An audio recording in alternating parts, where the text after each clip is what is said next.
official opposition on your first supplementary.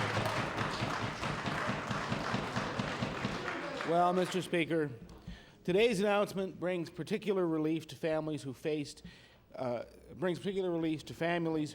years more confiscation of their savings. But those of modest means who can be wiped out in months are going to be very reluctant to enter long-term care. Home care has staff shortages and arbitrary limits on the range of services provided. So my question again to the Premier is, what assurances can he give to ensure that home care will meet the needs created by the January deadline? The Honourable the Premier. Thank you, Mr. Speaker. That question could be best addressed by the Minister of Health. Honourable Minister of Health. Thank you very much, Mr. Speaker, and I will thank the member for that question. We obviously want to work very carefully with families to ensure that their members of families that need care will in fact receive it, and we understand the challenge that is before us in the transition period, and we will respond appropriately to ensure that nobody is denied care. It is a challenge, but it's one which we will work toward resolving realistically on an individual basis. The Honourable Leader of Official Opposition on your final supplementary. Thank you, Mr. Speaker. My questions are not meant to diminish the fact that this announcement was a long time coming. But people undergoing financial assessment right now, dozens of whom are occupying acute care hospital beds, will be looking for answers right now about what this plan means for them. Today's announcement, of course, is welcome. People will expect, though, to hear answers soon, very soon. When will hospitals, home care coordinators, and the financial assessment unit, and all those others who help families facing these difficult choices be in a position to give seniors and their families the advice and support that they need? The Honourable Minister of Health. Thank you very much, Mr. Speaker, and I can assure the honourable member that all involved with respect to working with seniors in this circumstance will be and are available to work with them and assist them in their decision making with respect to long-term care.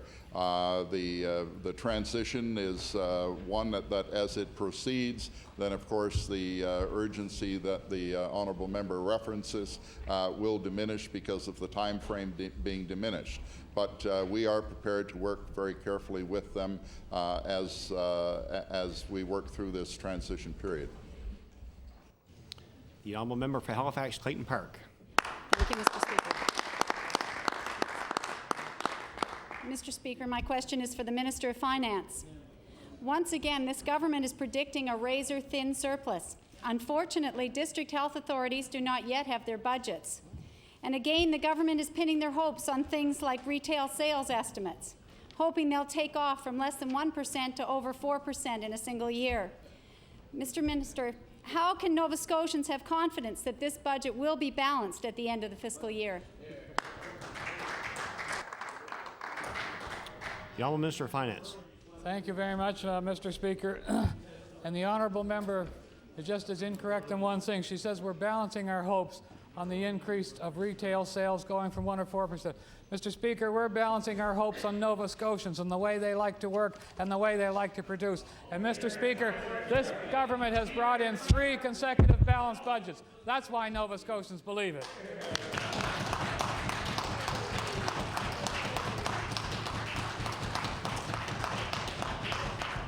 The Honourable Member for Halifax Clayton Park. Thank you, Mr. Speaker. Mr. Speaker, this budget does represent the triumph of hope over experience. Let's hope we have good weather this year, because there is no contingency for any disaster or even unpredictable snowstorms. Given the lack of planning and demonstrated by this minister, how can Nova Scotians believe the budget will indeed be balanced?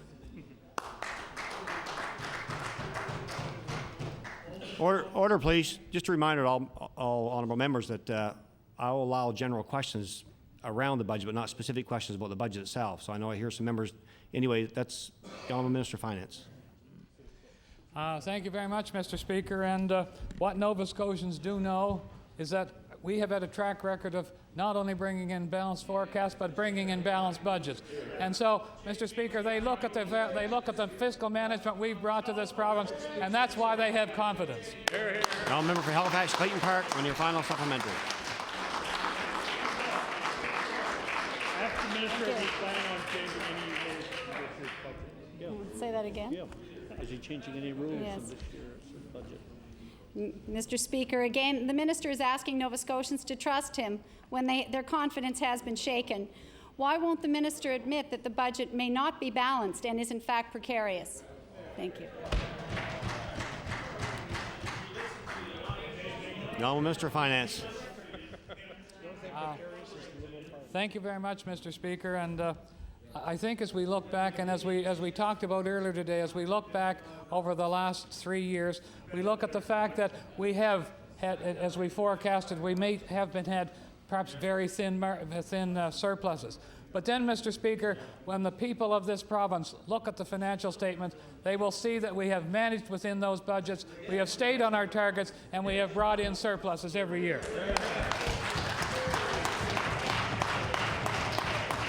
The Honourable Member for Cape Breton Centre. Thank you, Mr. Speaker. Mr. Speaker, my question is for the Premier. Mr. Speaker, yesterday the third party sponsored 2 resolutions talking about economic development, but did not mention once the layoff at Stream. Now, that could have been something. It could have been something, Mr. Speaker. Could have been something, Mr. Speaker, that the third party, that their federal cousins didn't tell them, Mr. Speaker. They did not know anything about this, Mr. Speaker. Their federal cousins told them nothing, Mr. Speaker. Roger took it, had a little secret from them, Mr. Speaker. This is a federal government that seems it's more important to spend money on Quebec ad firms than laid off Cape Breton coal miners. So, Mr. Speaker, there was $10 million of the growth fund invested in that operation, Mr. Speaker. I want to ask the Premier what portion of that was provincial money and how have you secured it? The Honourable Premier. I refer that to the Minister of Economic Development. Honourable Minister of Economic Development.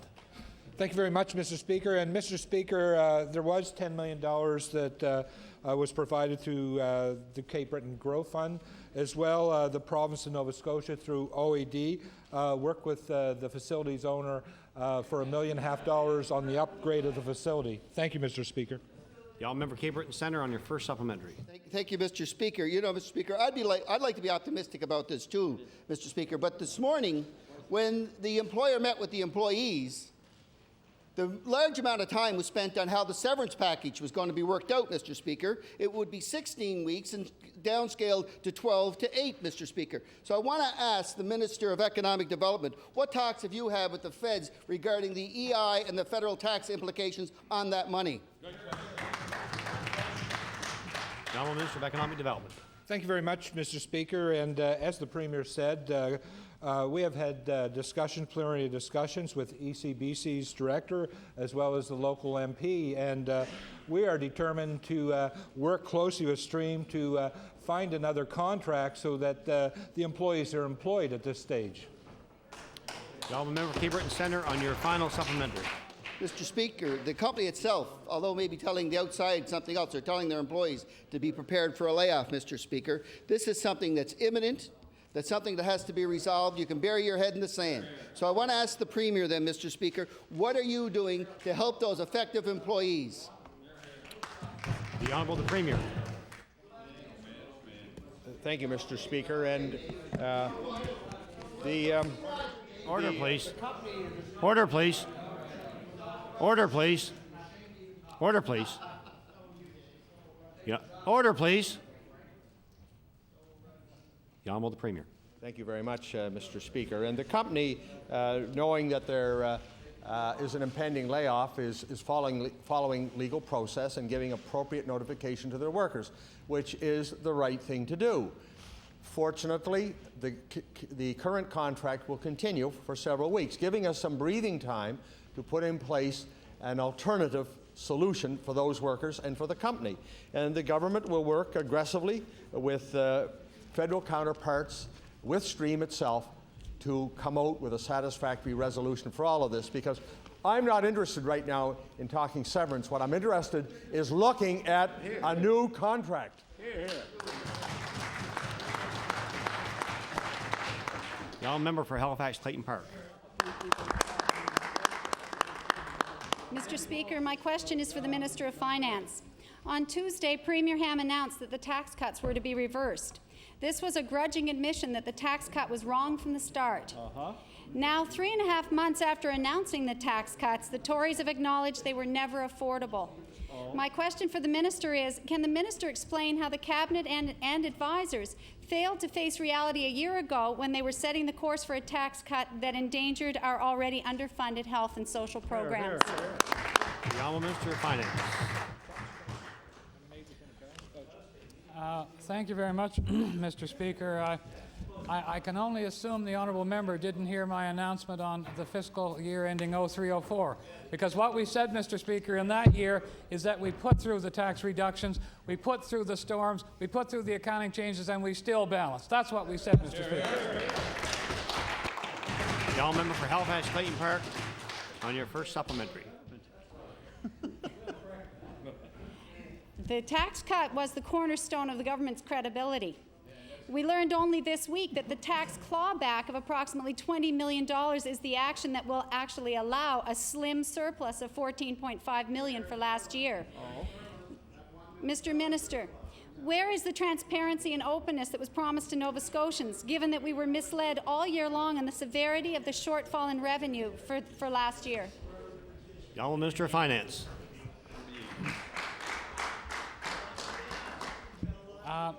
Thank you very much, Mr. Speaker. And I guess if we're going to talk about one particular item that happened in 03-04, we should put it all in context. Yes, there was some tax changes in there. Yes, there was some tobacco tax increases. Yes, there was some TCA changes. But, Mr. Speaker, there also was the major change to the post-pension benefits, which put a negative effect on the budget of $43 million. Mr. Speaker, this government believes that if you go down the road for a gap accounting, you don't just take the good, you have to take the good with the bad, and that's what I call transparent accounting. The honourable member for Halifax Clayton Park on your final supplementary.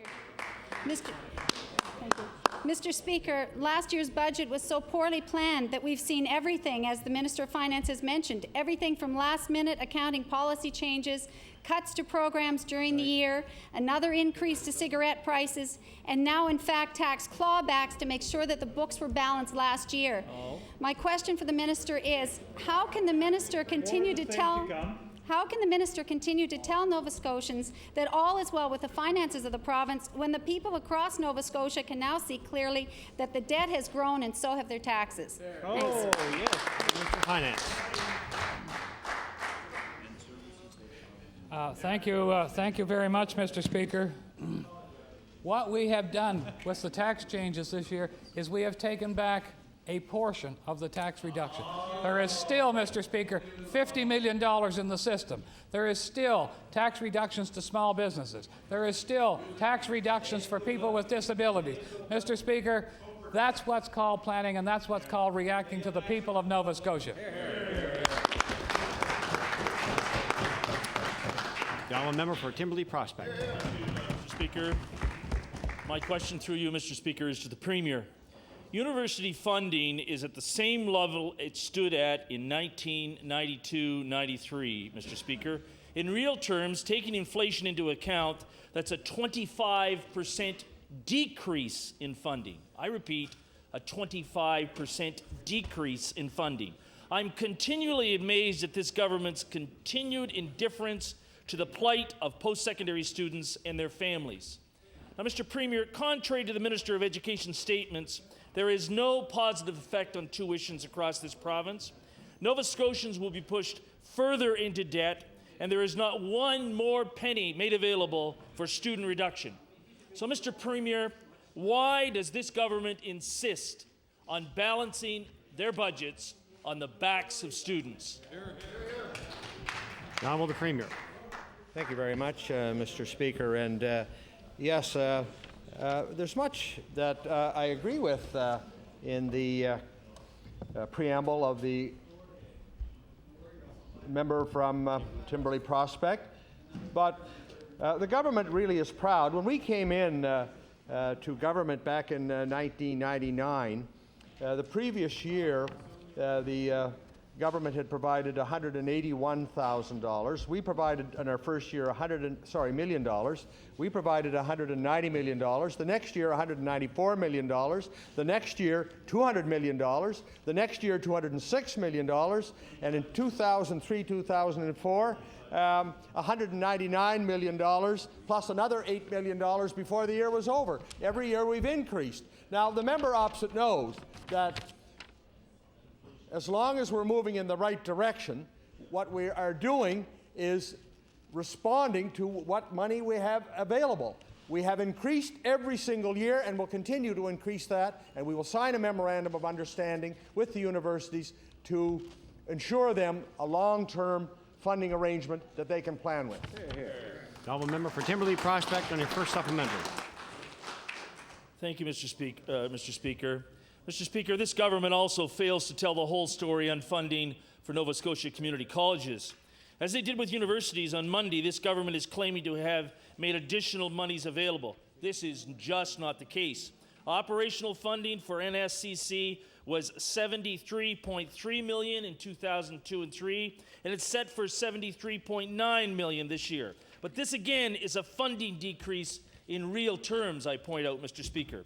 So, Mr. Premier, why is it that instead of helping those who need education the most, those people in the community college system, your government pursues policies that discriminate against low-income Nova Scotians? The Honourable the Premier. Thank you very much, and I refer that to the Minister of Education. The Honourable Minister of Education. Mr. Speaker, this government has made a tremendous commitment to community college. The board, staff members, everybody associated with the community college has stood up and applauded this government's $123 million commitment to the community college.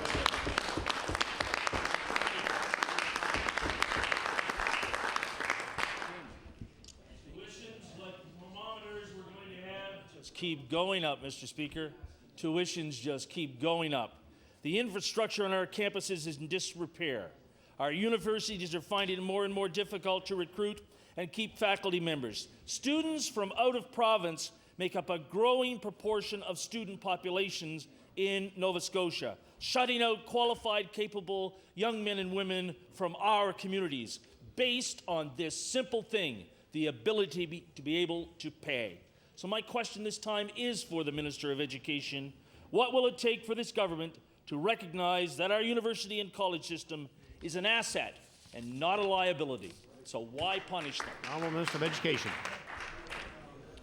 Mr. Speaker, I agree with the honourable member from Timberley Prospect. The university system in Nova Scotia is an asset. Indeed, it's the finest university system in the country. Here we are.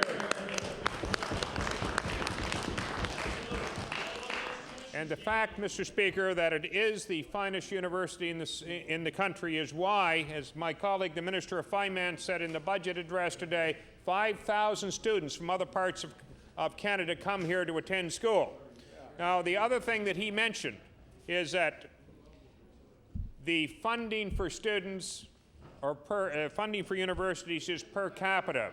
The province has been asking the federal government to renegotiate that formula to let funding follow the students. Hear, hear. And if that funding followed the students, we would have a whole lot more money to put into our universities. The honourable member for Cape Breton South.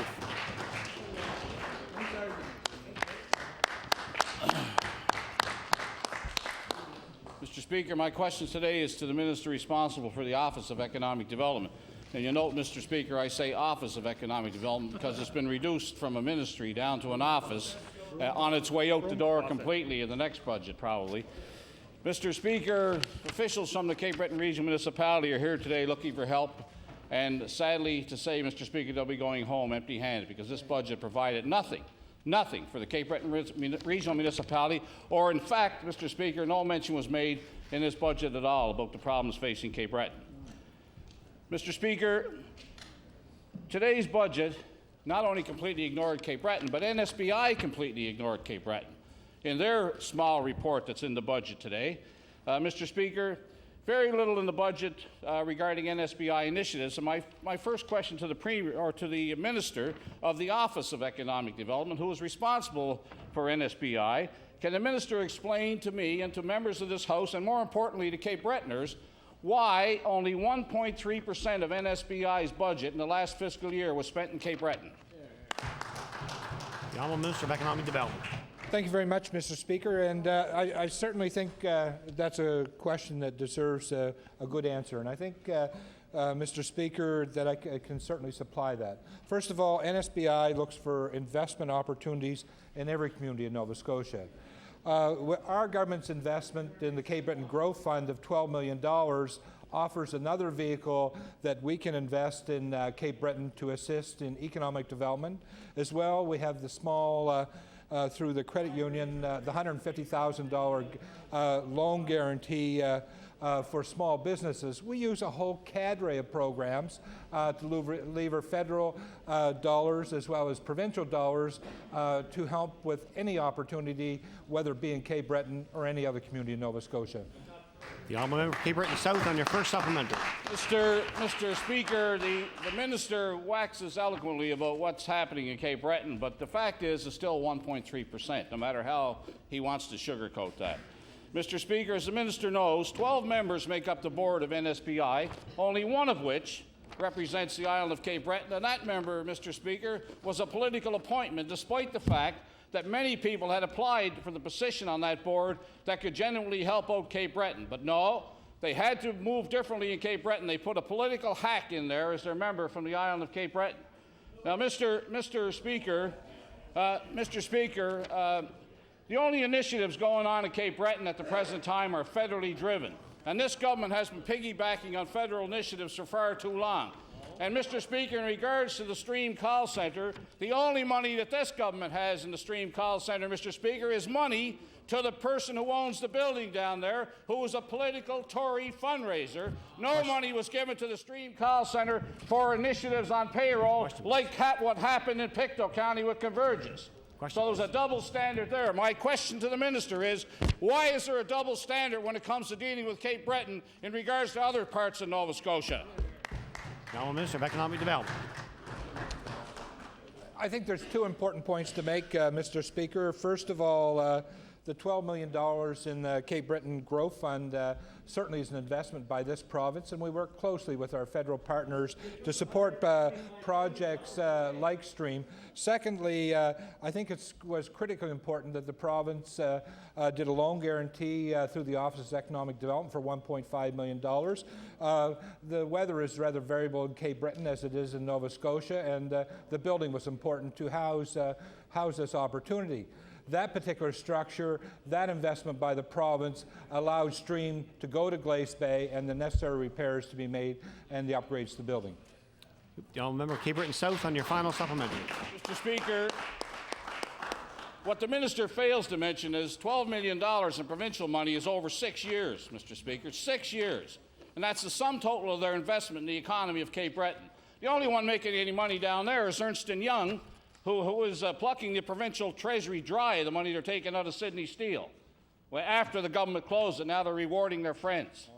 Mr. Speaker, I want to know from this minister what initiatives provincially are being done to strengthen the economy of Cape Breton and help out the Cape Breton regional municipality and small business people who are looking for assistance from this government. The Honourable Minister of Economic Development. Thank you very much, Mr. Speaker. And as the member opposite certainly well knows, there's more jobs in Cape Breton now than there was 5 years ago. There's more jobs in Cape Breton than there was 10 years ago. And that's because this particular government is concerned about job and economic growth. That's why we invest in the Cape Breton Growth Fund. That's why we invest through NSBI. That's why, if it's small business, we have the credit union loan program that allows up to $150,000 to be borrowed and guaranteed by 75% by this government. We're looking and exploring every business opportunity. Unlike the member opposite when he was minister, there's more people employed in Cape Breton because we're actively concerned and working there. The Honourable member for Sackville-Cobequid. Thank you, Mr. Speaker.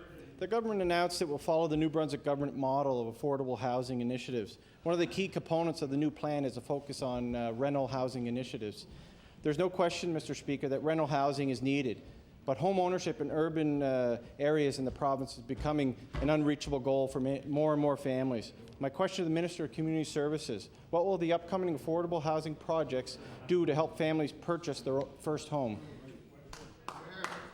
The Honourable Minister of Community Services. Yes, thank you, Mr. Speaker. I thank the member opposite for his question. The affordable housing program is going to be spun out into 4 different programs, one of which involves encouraging home ownership in specific areas of urban revitalization. That component is what was announced back in November for the Creighton-Garish announcement. That is one component of it. There are 4 others who are also interested in encouraging landlords to upgrade their facilities, and of course the 2 rental programs. The Honourable member for Sackville-Cobequid on your first supplementary. Thank you, Mr. Speaker. But that project in Creighton-Garish has addressed 6 units. So we're a long way from helping the thousands of families in Nova Scotia that need affordable housing. Nova Scotians have been waiting for a meaningful movement on affordable housing for over 2 years, Mr. Speaker. There seems to have been no concrete planning for housing in Nova Scotia, and the minister referred to a New Brunswick plan. Mr. Speaker, I would like to ask the Minister of Community Services, will he commit to tabling both the New Brunswick plan model and the Nova Scotia plan in the House of Assembly? The Honourable Minister of Community Services. Thank you, Mr. Speaker. Obviously, the New Brunswick plan is what they're doing in New Brunswick, but what we are doing by borrowing from the New Brunswick plan is using the monies in the provincial component as a rent supplement. And this is a very effective way of delivering affordable housing to low-income Nova Scotians. And the federal government has allowed New Brunswick, and therefore would allow other provinces, to take the present value of that over 10 years as the provincial contribution.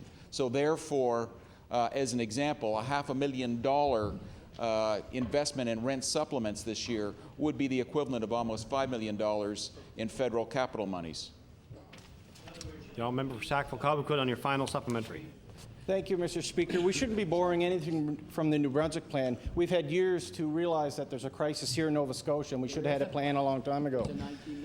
One part of the New Brunswick plan for affordable housing is that the Department of Family and Community Services commit to providing an annual audit and performance report on how it spends the affordable housing money in the province. Mr. Speaker, I ask the Minister for Community Service, is he going to follow the New Brunswick example and provide the same level of transparency, accountability for our affordable housing project or program here in Nova Scotia? The Honourable Minister of Community Services. Yes, thank you, Mr. Speaker. And as part of this program, and indeed all programs that we're working with the federal government on, they are looking for us to report back to Nova Scotians, and they accept that as evidence of what we're doing with both the federal and the provincial monies going into the program. The Honourable member for Dartmouth-Portland Valley. Thank you, Mr. Speaker. My question is also for the Minister of Community Services. Mr. Speaker, recently the Nova Scotia Federation of Foster Families and Children's Aid Society of Halifax appeared before the Community Services Standing Committee. Their presentation detailed a system struggling with declining numbers of foster parents and rising numbers of children needing care, among other concerns. This month, at the same committee, Community Services staff painted a far rosier picture, saying the number of foster families had in fact increased. I asked the Minister of Community Services, what explanation can you offer in this contradiction in positions between your department and frontline care providers? The Honourable Minister of Community Services. Thank you, Mr. Speaker. And Mr. Speaker, while I do not have the specific numbers of foster families right here with me today, I have seen them, and I am pleased to say that there are more foster families today than there were a year ago. There's been an aggressive program to try to encourage people to become foster parents, and it's working, Mr. Speaker. Now, member for Dartmouth, Portland Valley, on your first supplementary. Mr. Speaker, these dedicated volunteers and frontline staff would not call the foster care situation in this province a crisis in front of 3 political parties and members of the media if they didn't believe that statement was accurate. I'll table an ad that appeared in provincial papers Tuesday recruiting foster families. The ad doesn't talk about the many challenges foster families continue to face, including inadequate funding. My question to the minister is, how can you hope to recruit foster parents when serious problems remain unaddressed?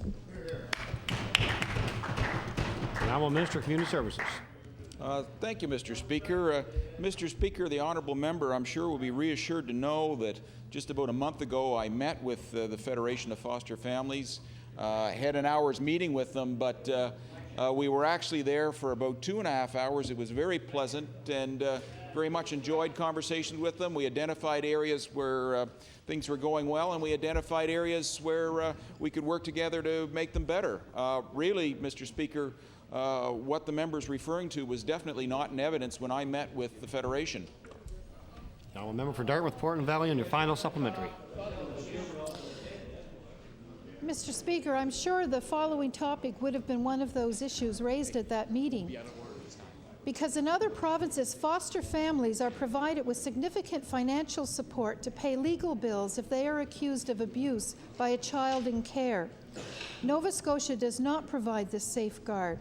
Some foster families can't even get home insurance. Mr. Speaker, I ask the minister, when will you make a real commitment to foster families and the children who so desperately need their care, and put into place the funding to ensure foster parents are properly supported? The Honourable Minister of Community Services. Thank you, Mr. Speaker. And Mr. Speaker, I'm pleased to say that we're already doing that in terms of the maintenance payments for the children, where our rates are comparable with those across the country, and in fact with our PRIDE program, which is the competency program, we're leading the country. Thank you, Mr. Speaker. The Honourable Member for Digby Annapolis. Thank you, Mr. Speaker. My question is for the Minister of Transport and Public Works. Mr. Speaker, the Petite and Grand Passage ferries are vital transportation links in my riding of Digby and Annapolis. Every summer, these ferries generate a great deal of traffic, which brings a major influx of tourist dollars into our area. So much traffic that last summer 2 students had to be hired at Petite Passage for traffic control. The traffic is so busy that there is a need for students at the Grand Passage as well. Unfortunately, I've been informed that the department will not be hiring any students for this coming year. Could the minister tell the House whether the province will be hiring students for traffic control at Petite and Grand Passage for this up-and-coming tourist season? The Honourable Minister of Transportation and Public Works. Yes, Mr. Speaker. I believe that we will be hiring some students this summer, Mr. Speaker, and whether or not we're going to be hiring them for traffic control at the ferry, I'm not sure. I'll have to check on that and take the matter under advisement, and I'll advise the honourable member tomorrow. The Honourable Member for Digby Annapolis on your first supplementary. I'd like to thank the minister for his response. It sounds good. I don't know whether to ask you a second time or not, but I will. There are a few job opportunities for young people in my riding, and we are talking about a vital service to residents and tourists in that area. Last year, there was over 125,000 tourists visit that area in a 2-month period. Without these students directing traffic for these ferries, there will be chaos there. There was before they were put there. Will the minister commit to hiring students to provide traffic control, and also provide a couple of young people with summer jobs? The Honourable Minister of Transportation and Public Works. Mr. Speaker, as I said in answer to the question, that I'll take the matter under advisement. I'm not too sure how many students we're hiring this year. I'm not too sure of what the allocation will be at various points around the province, but I will determine that and reply to the member. Honourable member for Digby and Annapolis on your final supplementary.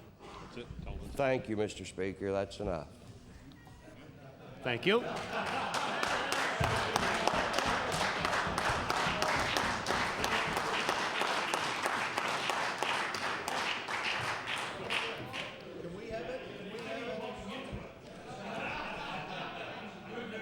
Order, please. True gentleman that he is. The honourable member for Dartmouth East. Thank you, Mr. Speaker.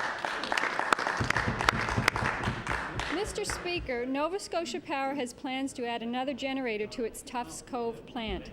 But the Nova Scotia Utility and Review Board has said that it's still not sure why Nova Scotia needs a new generator.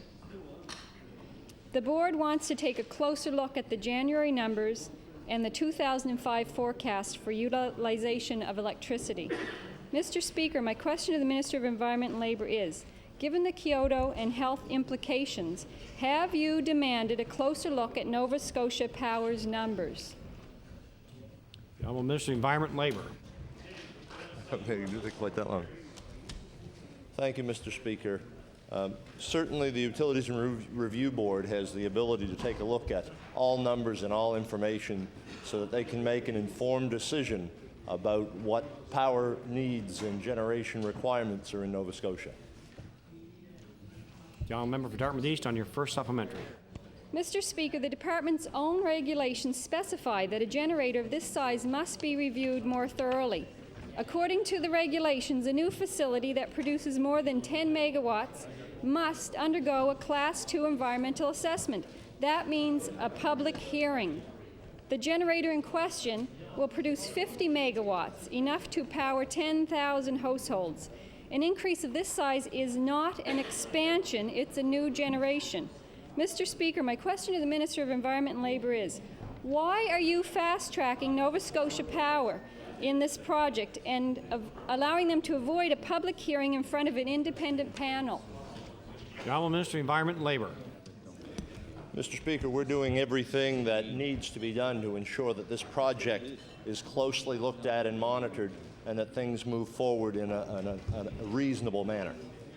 The honourable member for Dartmouth East on your final supplementary. Thank you, Mr. Speaker. Mr. Speaker, there hasn't been a Class 2 environmental assessment for anything in Nova Scotia for 6 years. Shameful. There is also no environmental assessment board available ready to do such an assessment. A Class 2 environmental assessment is the best tool we have to protect our environment and the health of Nova Scotians. My question to the Minister of Environment and Labour is, it's your job to protect Nova Scotia's environment. Will you follow through on your obligations and ensure a Class 2 environmental assessment is done? The honourable Minister of Environment and Labour. Mr. Speaker, we will protect the environment in the province of Nova Scotia. That's my commitment. That's a commitment of this government. We will look at generating stations, we will look at additions, and we will ensure that the province is protected. The honourable member for Richmond. Mr. Speaker, I was going to ask a question to the Minister of Transportation, but I'll go instead to the Minister of Energy. Watch him run. Mr. If I can move that fast at that age, Mr. Speaker, I'll be a really happy man. Mr. Speaker.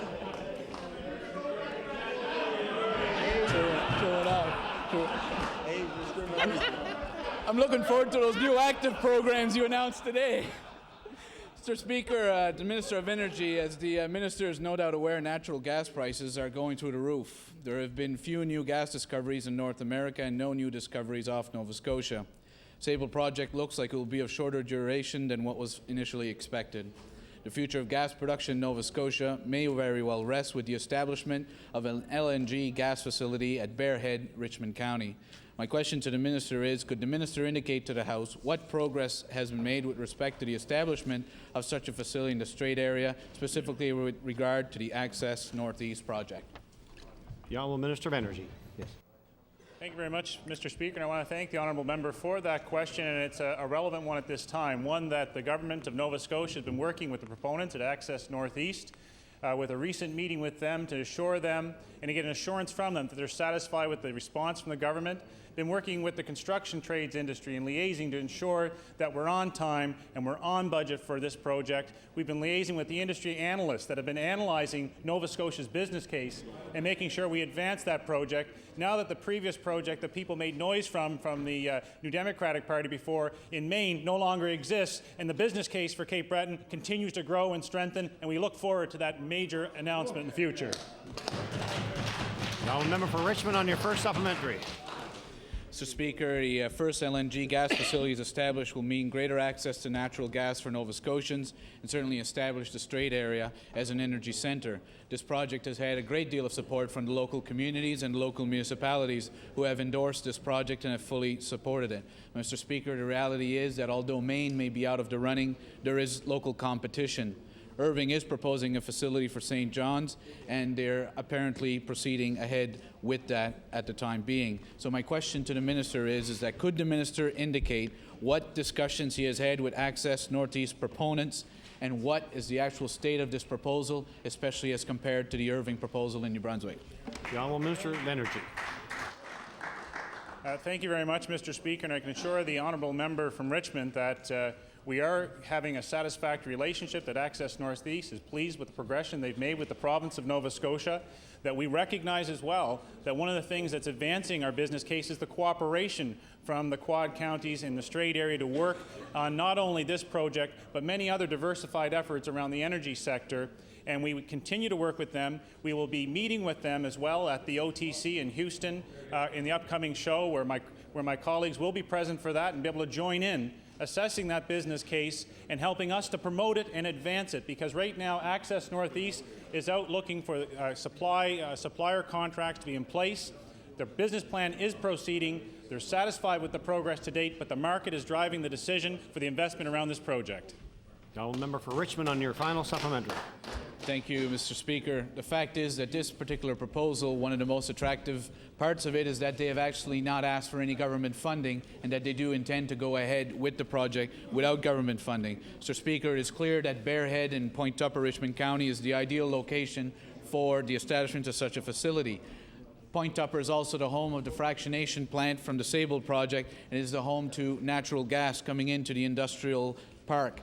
This morning, Richmond County Council made a presentation to the Economic Development Committee and indicated they felt that the Strait area was now the center of energy development in this province. Unfortunately, when asked how many staff from the Department of Energy were located in the area, the answer was none.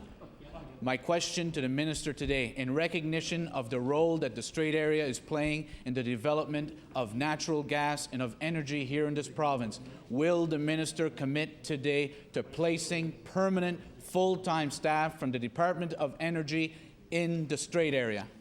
Honourable Minister of Energy. Thank you, Mr. Speaker. And what I can tell the honourable member as well to his comments about government's role in facilitating this, I was very pleased when I was Minister of Economic Development to work with Access Northeast that the province provided them with the access to the land necessary to build on that business case, and we continue to help facilitate the analysis of outside parties to assure them that there is a strong Nova Scotia business case around that. And what we've also said is, indeed, things are growing, and the spirit of cooperation in the Strait area is strong, and the presence of the Department of Energy is working in partnership with community, with the Superport Corp, with the Richmond County Energy Office. And we, Mr. Speaker, if we grow the opportunities that we're all trying to collectively, I think, advance, when the types of anchor industries are there, the government jobs that have to relate to that can flow with them. The honourable member for Hants East. Thank you. Thank you, Mr. Speaker. My question will be for the Minister in charge of disaster relief. Mr. Speaker, this government has a well-known history of attaching or trying to link any dollars that has been associated to helping farmers with federal dollars and not been particularly willing to spend money of their own to help Nova Scotia farming families. I want to raise the case of Mr. Norman McPhee of Upper Nine Mile River. Mr. McPhee is a dairy farmer who, like many, was left without power as a consequence of Hurricane Juan. Mr. McPhee has made actually what would appear to be a relatively small claim of $4,200, and the province came through to cover $900 for his loss of milk. lack of power has forced Mr. McPhee to move his herd, had forced Mr. McPhee to move his herd to a neighboring farm in Upper Rawdon. The Transportation and Board had a cost directly related to the hurricane for which the province has been unwilling to compensate Mr. McPhee. So I asked the minister, why is it your government feels that the milk loss due to a lack of power is compensable, and yet the cost of moving and boarding cattle away from the farm is not? Minister responsible for the Emergency Measures Organization. Thank you very much, Mr. Speaker. And as all people in Nova Scotia know, the provincial government seen a need that was not filled by the federal DFA last fall after Hurricane Juan. And we as a government were pleased to bring forward a program, expanded DFA, that provided assistance where assurance was not available to the farming sector, to the fishing sector, and as well as woodlot owners in Nova Scotia.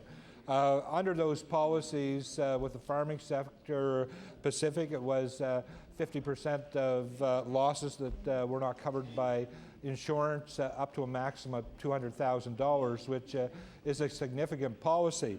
Underneath of that underlies the regulations and the rules that govern the regular DFA.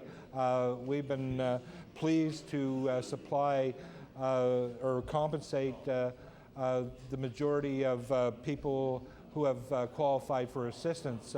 Certainly on an individual case, I'd be willing to take it to EMO and have another look at it. Order, please. The Honourable Member Hants East on your first supplementary. Thank you, Mr. Speaker, and I thank the minister for his last comment. He seemed to indicate initially some flexibility, and then he talked about eligibility. So I want the minister, if he can explain to me, since there was some flexibility around wharves and so on, if he can tell me why two losses as a result of the same occurrence would not both be covered. Presently. Honourable Minister responsible for the Emergency Measures Organization. Thank you very much, Mr. Speaker. And certainly, I think it was very key through Hurricane Juan that people took advantage of the special counselors who received and processed the applications so that we could make payments expediently and quickly. The guidelines that determine which costs can be covered, Mr. Speaker, are administered by EMO staff, and certainly, as I indicated earlier, if the member has a particular case that he'd like me to bring forward, please give me the case, and I'll see if they'll review it. Thank you. The Honourable Member Hants East, your final supplementary.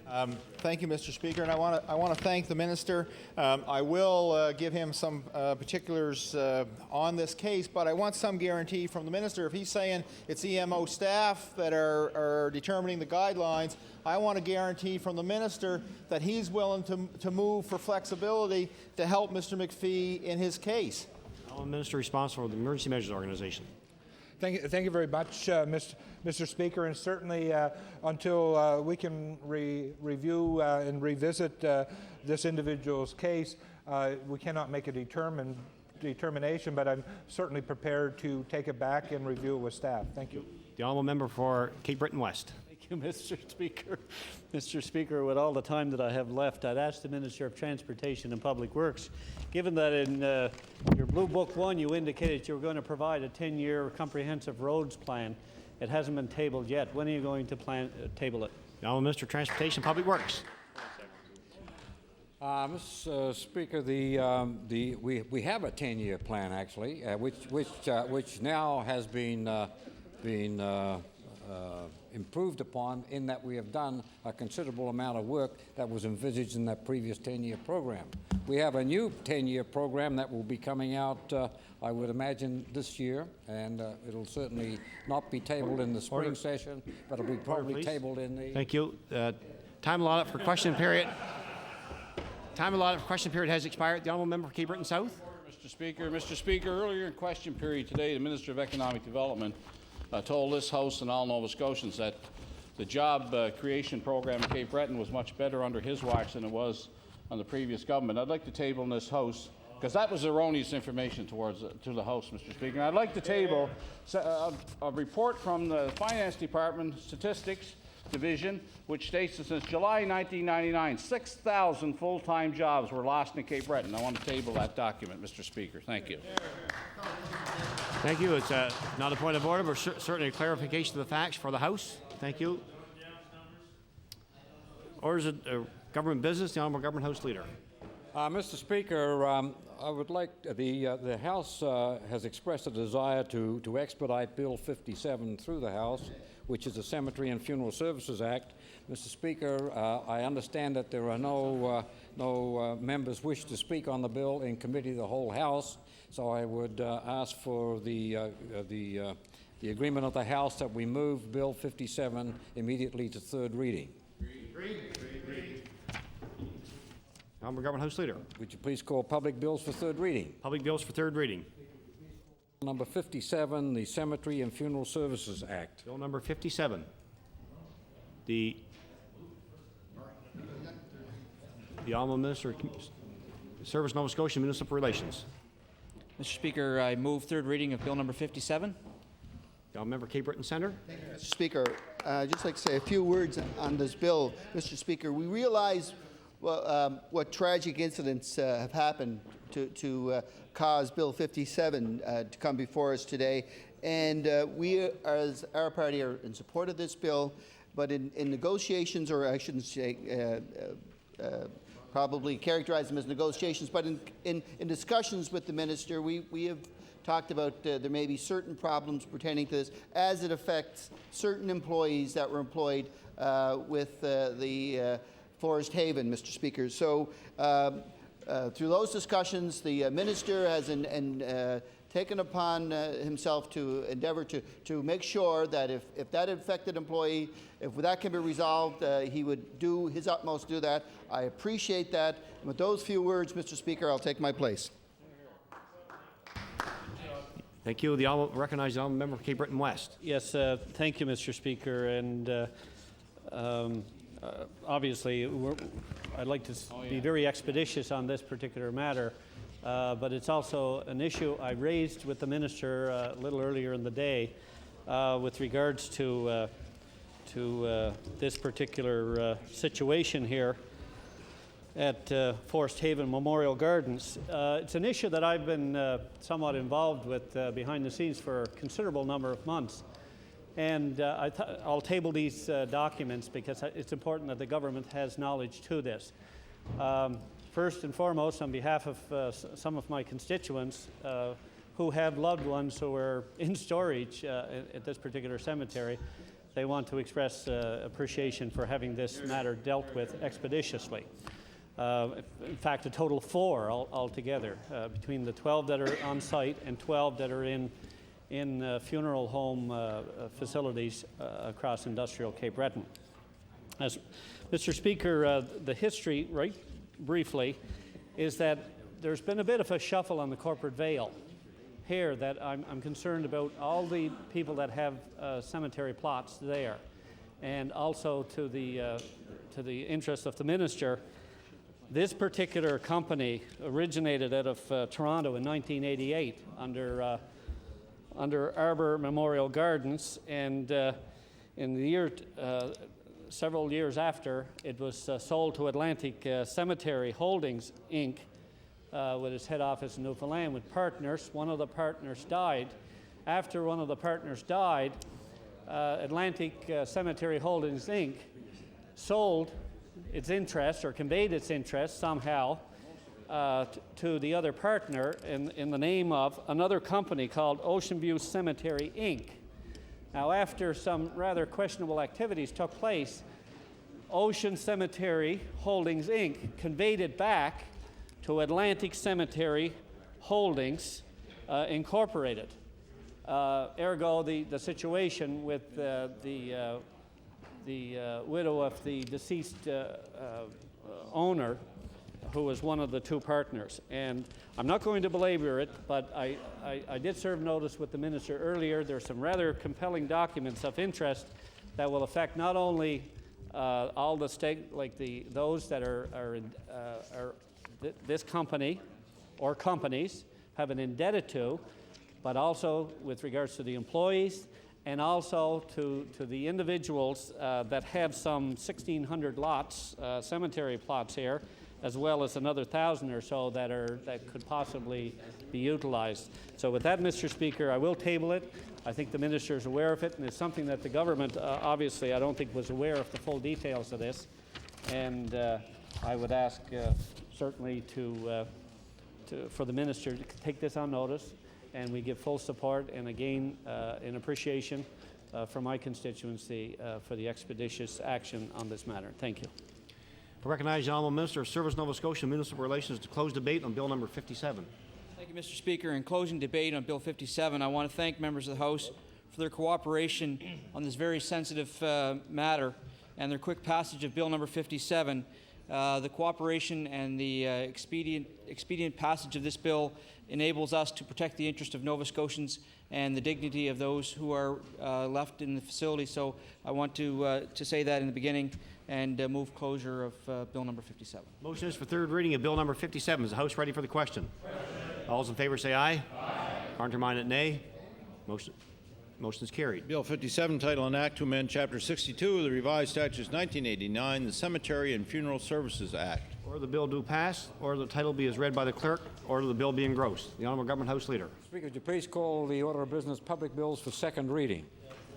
Public bills for second reading. Mr. Speaker, would you please call Bill 48, the Education Act, the adjourned debate? Bill number 48, the Education Act. The Honourable Member for Cape Breton West, you have approximately 54 minutes. Thank you, Mr. Speaker. Mr. Speaker, I'm pleased to rise to continue my rather exhilarated debate from the other day on this particular issue. It's good to know I'll have more time on this issue than I did during question period, because I was hoping with great anticipation of the minister's comments. Yes. But, Mr. Speaker, quite frankly, with regards to this particular piece of legislation, there's a considerable amount of smoke and mirrors here. The minister knows full well that this bill does not achieve anything that could not be achieved through an agreement or a policy or a regulation with the individual school boards across this province.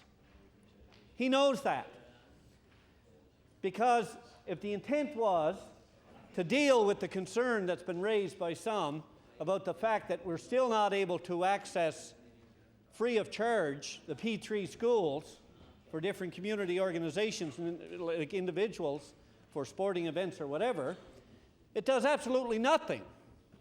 It does absolutely nothing whatsoever to address that. The Minister of Finance indicated today during his budget he was going to put an extra $2 million or so into the minister responsible for healthy living, the health promotion. Is that money going to be used, perhaps, to help defray or address some of the inequities that they claim are there with the P3 school process? No, Mr. Speaker. This bill was only designed for pure political mischief, in my view.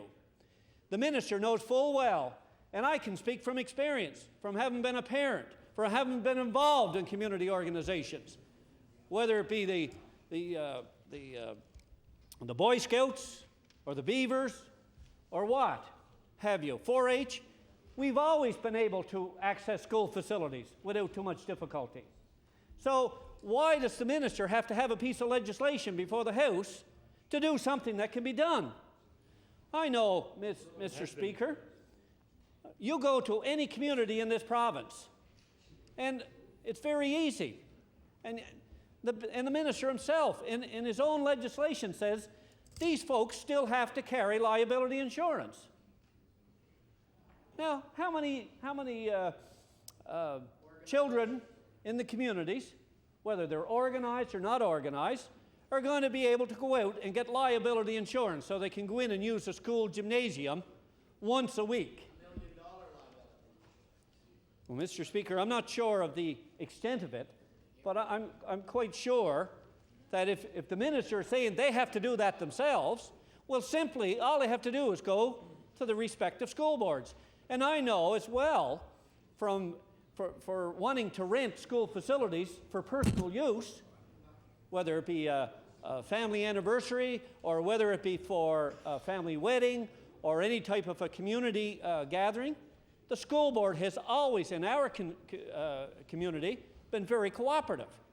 So this bill does nothing to address any issue that cannot be addressed through a policy or a regulation or mutual agreement between the individual or individuals or organizations and the school board, but the province is not stepping up to the plate.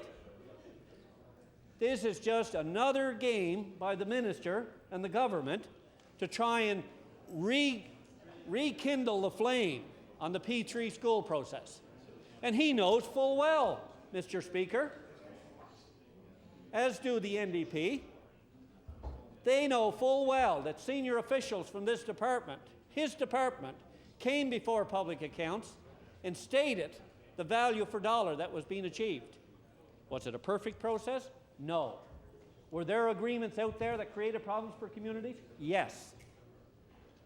But given the circumstances at that time, even the Auditor General himself said he wished that he had been able to send his children to those schools. He thought it was good value for dollar. Mr. Speaker, the question came down to the issue of risk at the end of the day, whether they be operating leases or capital. Minister of Education, on the point of order. I don't think anybody in this House criticized the quality of the schools that were built under P3. What the problem has to do was with the contracts, the agreements themselves, the legalities. That appeared that it wasn't very well thought out for one reason or another, or at least from an education point of view. Well, this is not a point of order, but certainly a clarification of facts as the Honourable Minister of Education sees it. The Honourable Member for Cape Breton West has the floor. Thank you, Mr. Speaker. And that clearly demonstrates how this minister operates in a vacuum from the senior staff within his own department. They are the ones that came before public accounts and said it was good value for dollar. And the minister is saying, no, I'm not talking about the quality of the school, per se, or the lack of quality, or any of those other issues. He knows that. We're talking about value for dollar. And this bill does nothing to address what he says is a problem. And yes, I too would readily admit that there were some problems with some of those contracts. But all of them? No. Was the principle and the concept wrong? That's different philosophical positions would take different positions on it. But given the situation at that time, all stakeholders, including the senior advisors in his department, right up to the deputy minister level, was saying it was good value for dollar. Now, I heard on a previous day attacks on some of the developers. I think Mr. O'Moyan was the name that was put on the floor of the legislature here about how terrible and callous and, very gregarious, these corporate people, It's only about money, money, money. But yet, different interest groups, different volunteer organizations in the community affected, in that Dartmouth, Sackville area, they came with letters with their signature saying how pleased they were that they were able to use the facility free of charge. But that doesn't negate the fact that there were some problems, and I'll readily admit. But this bill does nothing to address any of that. And every other school, pre-P3,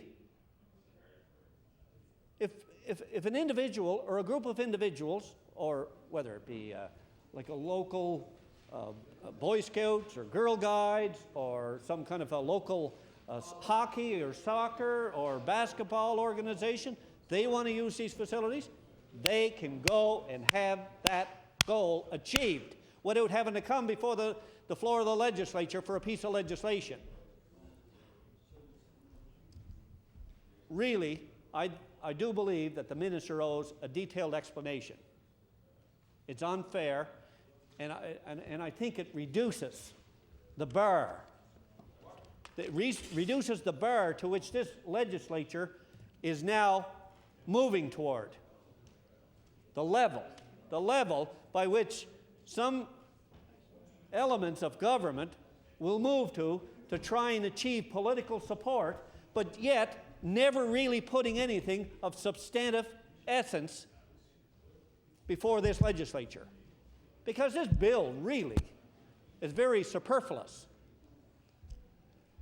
Now, if the minister is aware of some situation or some instance in which school boards or individual schools, let's say the administration within schools, whether it be principal or what have you, are unwilling to deal with this issue, then, you know, all the minister has to do is provide the funds to make it available. It's a costing issue. Maybe that's what the minister wanted, was just another opportunity to get up and kick a dead horse. And that's just about what this is amounting to. Because I don't know, maybe it's different in other school boards around the province. You know, maybe it is. Maybe it is. But if it is, I would suggest that can be done by regulation. The minister and his department, under the Education Act, has the ultimate authority. They certainly made changes to the Finance Act back in 1999 that gave the Minister of Finance the authority to monitor and effectively manage the finances of every government, board, agency, and commission and department, whether... No, it was in the Finance Act. It was way tucked in the back of the Finance Act in 1999. And only months after that bill was passed, the Financial Measures Act was passed, then the school board started getting directives. You move onto this particular computer system, the SAP program. So, because that's consistent with what the province has. So the province can tap in and monitor and micromanage from an invisible position somewhere in some office tower in Halifax, the daily activities, expenditures and costings and charges to and from the school board and everything. And if they don't like it, then all they have to do is pick up the phone or just send an email and say stop. And now they're doing it with the municipalities. They can do all these things, Mr. Speaker, without this piece of legislation, I would respectfully submit. This bill is all about catering to a perceived problem.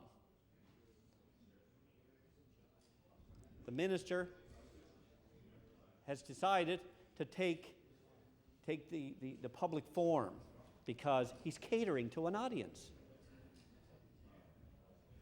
specifically for political purposes. All he has to do is go back to his department and make some changes to the regulations, or have the school boards adjust their policies, and with the minister responsible for health promotion, provide the appropriate funding.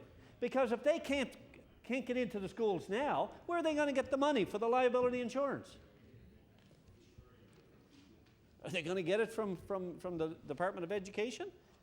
The minister has said no. He has said no in his press release. They have to go get it themselves. So, yes, it's in the press release. I tabled it. The Minister of Health, on behalf of the Minister of Education, made the announcement. That is correct. They will have to get their own liability insurance. Well, if the school boards don't have the cash now, I really enjoyed this question and answer period, Mr. Speaker. It was the best I could do. I couldn't get on the other hour, so I have to use this hour.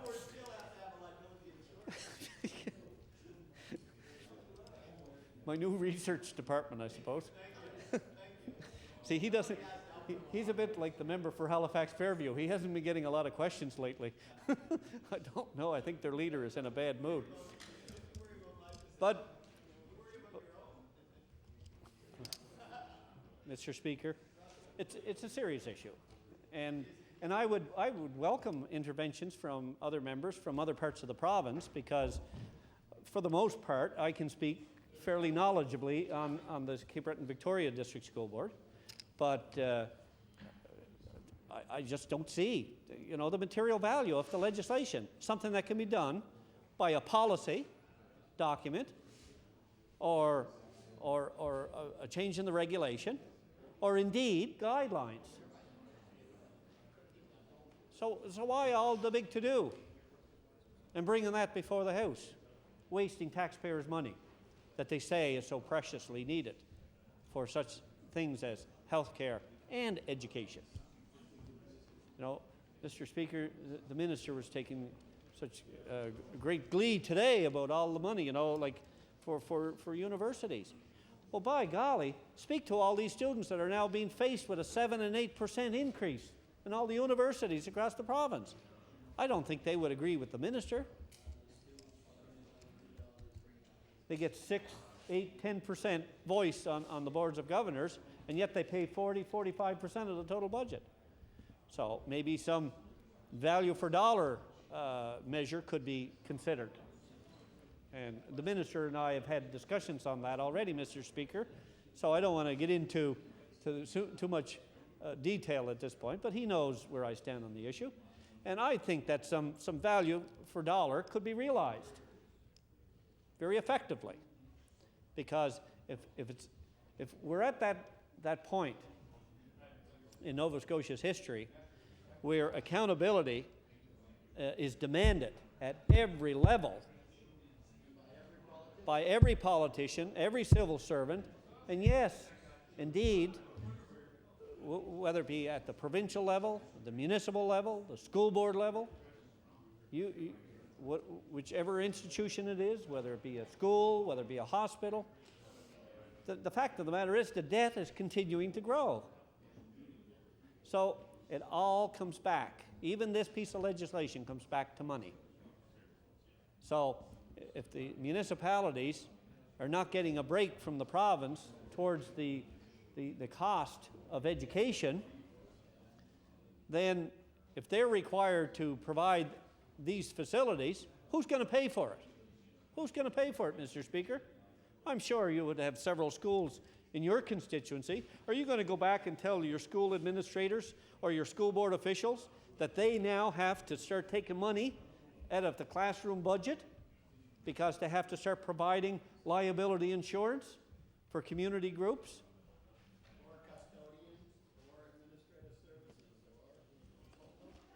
Mr. Speaker, there's only so much money to go around. That's okay, Mr. Speaker. He needs all the support he can get. But, Mr. Speaker, I believe the points that I wanted to make have been made, and I would ask that perhaps the minister would consider some serious legislation rather than bypassing the regulatory or the policy or the guideline process that could easily be implemented. All it would take is for the minister, the Department of Education, to say to all the school boards across the province that we would like to sit down and negotiate on behalf of all these community groups and individuals some kind of an access process. But just passing legislation is passing the responsibility, the financial responsibility, Mr. Speaker. And for that I say shame on this minister and shame on this government. Thank you, Mr. Speaker. The honourable member for Sackville-Cobequid. Thank you, Mr. Speaker. It's a pleasure for me to stand and address Bill number 48. I just have a few comments and a few concerns with this bill, and just to let the people in this legislature and the people around the province, some of the interactions I've had growing up in Sackville. The schools played an important part in a lot of the activities that I took part in growing up, from things from Sunday school that I used to go to elementary school, Smoky Drive Elementary School in my community. And a lot of the churches in Sackville use the schools, and I'm sure a lot of the communities throughout the province, their churches use schools for things such as Sunday schools and for their weekly services. This legislation definitely is going to be a positive thing for these groups. Other events that take place in a lot of the schools in my community are related to sports, such as track and field during the winter when the weather's bad and they can't train and compete outdoors. Other things such as baseball, volleyball, and even the scouting movement, which I think in a lot of the communities in Nova Scotia take place in schools. So I think with this bill and the intention of the bill is to hopefully help these community organizations with some of the costs that they're incurring presently when they use the schools, especially in my community. Like many of the communities throughout the province, like I say, the schools are important, and they're a focal point of the community where a lot of events take place in the local schools, especially in my community. And the groups and associations, a lot of them, which are non-profit groups and have limited revenue. And with this bill, it'll enable them to keep a little bit more because fees are charged currently in my community for use of the gymnasiums and school parts of the school. So this will benefit them definitely with this legislation. But I do have some concerns with it, Mr. Speaker, and one of the concerns I have is that what's going to happen to the school boards or the schools that we're bringing in these funds. Are they going to need to put in place different funds through the back door, if you could say, to replace this? Are these organizations going to be truly covered and not be charged for use of these facilities? That's one of the concerns. The other thing is the government, if they are going to lose funding, going to assist with the alternate funding to the schools or the school boards if there is a loss of income for these schools. Just for example, the youth recreation rentals generate almost $300,000 in this province, and I think it's a total of about almost $600,000 that the schools or school boards take in through facility rentals. So that's a large amount of money, Mr. Speaker. So I hope that the schools and the school boards are prepared to swallow that kind of loss of income. One of the other concerns to me were they addressed before this bill was called in the House here, or were they completely surprised by the bill? Were they consulted and maybe advised on where they could generate other funds? So that's a little concern that I have. My community will definitely benefit from this. The youth groups, the sporting teams, the church groups, all the associations will benefit, like I say, because my community has about 9 schools that they use.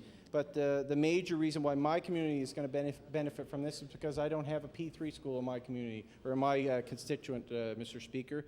Unlike some of the communities throughout the province that have these P3 schools in place, that the the third-party agreement that they made years ago is going to affect those communities. It's in this legislation, this bill, it doesn't talk about the P3 schools because they can't do anything about it.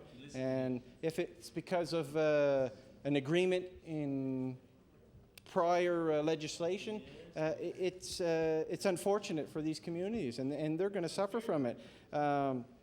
The kids, I think, the most are going to suffer from it because nowadays reports have said that obesity and inactivity were on the rise, and that only a third of our children get enough activity to benefit their health, Mr. Speaker.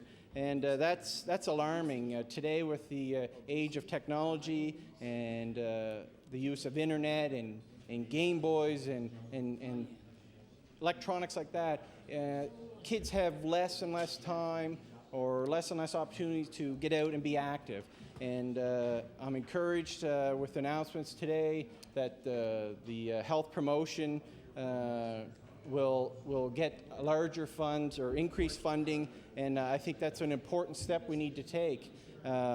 because we need to change the way our children are raised today. Myself, with 2 young kids, I hope that I can encourage my kids to maybe stay away from the electronic devices that I think is a big cause of the inactivity for the health of our kids, and encourage them to get out and be active in either sports or other groups and organizations. So I think with the P3 schools and the communities that are holding them or house them, I think they're going to be the ones that are going to be not affected by this bill, and I think that's a shame. I think the government really needs to look at maybe bringing legislation in to change that. I know the minister stated that there's an arbitration ruling on it, and there's not much they can do, but I think we really need to take a look at it and hopefully help these communities that are hosts of these P3 schools, because I think that's important, and I think everybody in this province should be treated the same way and not have one community benefit from legislation like this just because they have public school and not the private schools like the P3 schools are. Some of these costs incurred when renting these facilities, especially the P3 facilities, can range up to $75 to $95 an hour. This is outrageous. So yet, the public schools, these groups that use these facilities are going to benefit from this legislation, but one of the schools that charge the most are going to be able to keep those fees in place. So I really find that's truly unfair to some of the other communities that are home to these P3 schools. A lot of them are members of the government and the members of the third party that have these schools. Yes, they're beautiful schools. I drive by them, and it's interesting when you're in different communities and people remark on the schools. When I was growing up, it was the name of the school. There's A.J. Smeltzer, or there's Sackville High. Now it's there's the P3 school. I know they have names, but they don't even recognize them. And the thing I've recognized or noticed over the last couple of years is that there's these huge fences around these schools. They're beautiful. There's trees, there's lawns, there's these huge fields. But more often than not, I drive by them and there's nothing going on the fields. And there's no cars in the parking lot on off hours. I'm just wondering if maybe because of the amount of the fees that they charge for these facilities might have something to do with it, Mr. Speaker. I know in my community, you go by any of the schools on a nightly basis, they're very active. There's a lot of people around.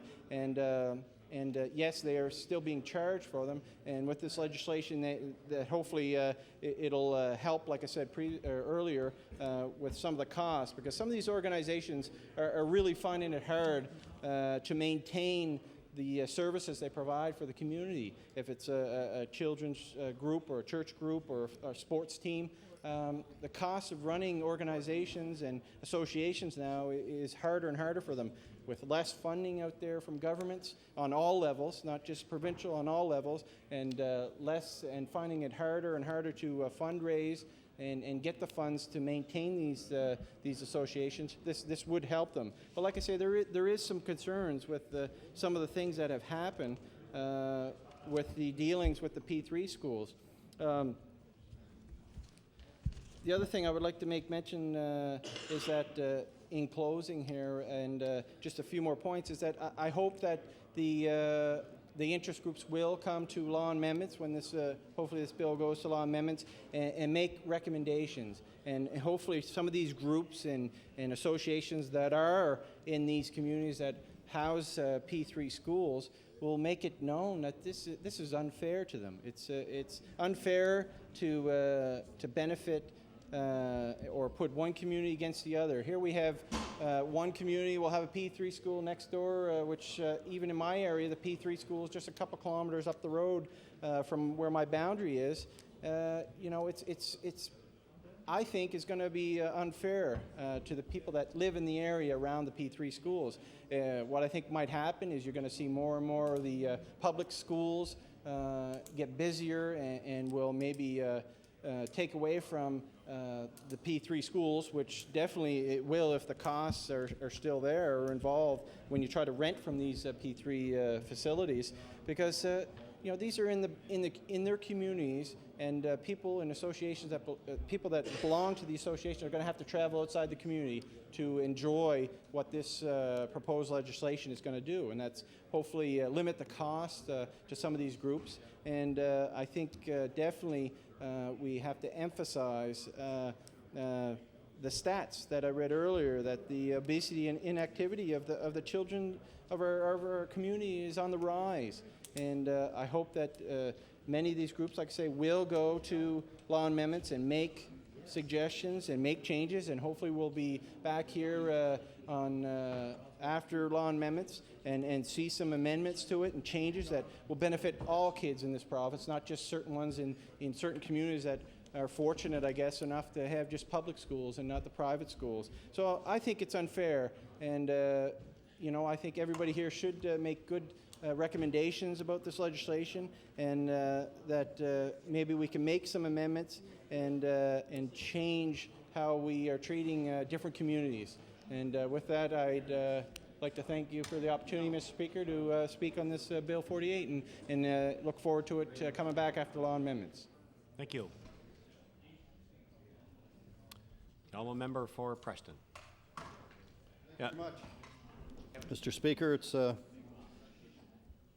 was a real mixed emotions. I'm going to speak about this bill. I can remember back in 1993 when I was the MLA and the fisheries crisis was on, and I all summer called the school board to try to get the gymnasium to have a very important meeting with the fishermen on the Eastern Shore about the fisheries crisis. And lo and behold, the whole summer, nobody was in the office at the school board.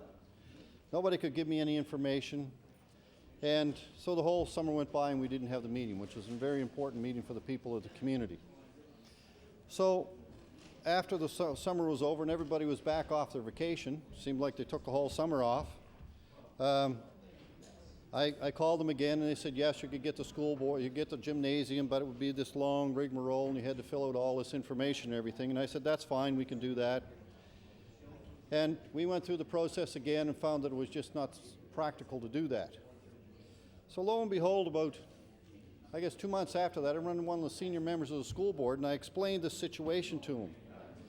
And his explanation was this, and I couldn't believe it at the time. Well, it takes our custodians all summer to clean the schools. And we were at that time standing in the World Trade and Convention Center. And I said, well, I can't remember the World Trade and Convention Center being shut down all summer to clean the World Trade and Convention Center. So there's either something wrong here. You're either not paying your people, you're not cleaning the school, or the people you have are incompetent. And I knew that the people cleaning the schools are not incompetent. They do an excellent job. And for the hours that they're allowed to work at it, they do an exceptionally good job. So I think it was just a scam by the school board not to have the school rent it in the summertime and the inconvenience of doing that. So this bill has some merit. The questions I've got to ask are, if the school is provided to community groups and youth groups and other groups that really deserve to have the facility, and it could indeed cut the cost of building other recreational facilities, facilities like we've seen many in my community had to be put in place because the schools are simply not available at a huge cost to the municipalities and local taxpayers and to the province and to the federal government. If these facilities could be used at the schools, a lot of these costs could be alleviated. But if you do that, who is going to pay the cost of the school for the custodians, the cleaning, and all the other things that has to happen? Will it be the province of Nova Scotia? The money's going to have to come from someplace. Will the province take the money out of the school board budget and say, okay, now it's going to cost us so many thousands of dollars a year for your school board to have these facilities free of charge to the community, which they probably should be, and we're going to take that money away from the school board, away from the classroom, which we're very, very concerned about, and turn that money so they can give the organizations free access to the schools. Now, that really isn't a progressive step, because we don't want to see any money taken out of the school boards that are supposed to be spent in the schools. So those are things that are very, very important and serious questions that I'm sure the minister has some answers for, which we will wait as this bill proceeds to see if indeed this is the case or how they're going to fund this, because it can be a very expensive proposition. Also wonder, when the whole process goes through, whether it's a P3 school or a regular school, and when I was on council, we had a great discussion about this very topic, about getting schools for community groups in areas where there isn't any facilities for that available for organizations such as the Boy Scouts or cadets, or you can name, the list can go on and on and on. But we found out that indeed the costs for schools are pretty close, whether it was a P3 school or it was a regular school, for leasing the facility. And a lot of emphasis has been put on the P3 school and said they're way out of sight and cost. And indeed, in my area, it's about equal if you can go there. That's if you can get to school. That is a big problem. So when time you look at the insurances and all the other things that have in place, unless the bill addresses insurance and who's going to pay for it, unless the bill addresses who is going to pay for the school being free or facilities being free, or setting the structure in place in the bill that says how we can do it, I can guarantee you the school boards will find a way around this. They'll find a way to charge people. They'll find a way to make sure the school isn't accessible. And they'll make sure that it's so difficult to get a school that the law won't matter. And I can tell you that from experience dealing with the school board. It's a horrendous task, and it just seems like the school wants to be the school only. If you're there from 8 o'clock in the morning to 3 o'clock in the afternoon, or whatever hours that particular school has, that's fine. And anything past that, they don't want to even talk to you, they don't want to see you, they don't want to know about you, and you don't even exist. Just because you're a taxpayer doesn't mean you have any rights in the school. So, you know, this really has to be reevaluated. And the question I'm asking, I want to ask the minister to answer when he gives his final summation on this, if he would be kind enough to do that, is the province planning on taking over all the school facilities, period? And is the Department of Education of the province of Nova Scotia planning on taking over all the transportation system in all the schools? Be an interesting concept. Be a great concept, actually, if the schools would just be left for curriculum with the proper funding to provide curriculum and enough books in the classroom and enough other resources in the classrooms so that could happen. But I'm not convinced that would happen. We've seen funds cut. We've seen the Halifax Regional School Board, one I'm very familiar with, having to go through supplementary funding to put basic programs in place. I remember our discussions in council about supplementary funding and the school board coming in and with the threats of cutting everybody out, all the extracurriculum activities and everything. We really looked at their budgets back about 4 years ago and found that they were buying drapes and they were doing all kinds of things that they shouldn't have been doing with the supplementary funding because the main source of funding wasn't sufficient. So if you put another burden on the school board by providing facilities free to the community, you're going to gain absolutely nothing, and the people in the community are going to suffer because of this. So I'd ask them to make sure you look at that part of the bill and make sure that we have it set up properly so people can actually get the facility. And nothing is free in this world, as everyone knows, and when the free hits the pavement on this bill, who is going to pay the bill? That's the question. Is it going to be the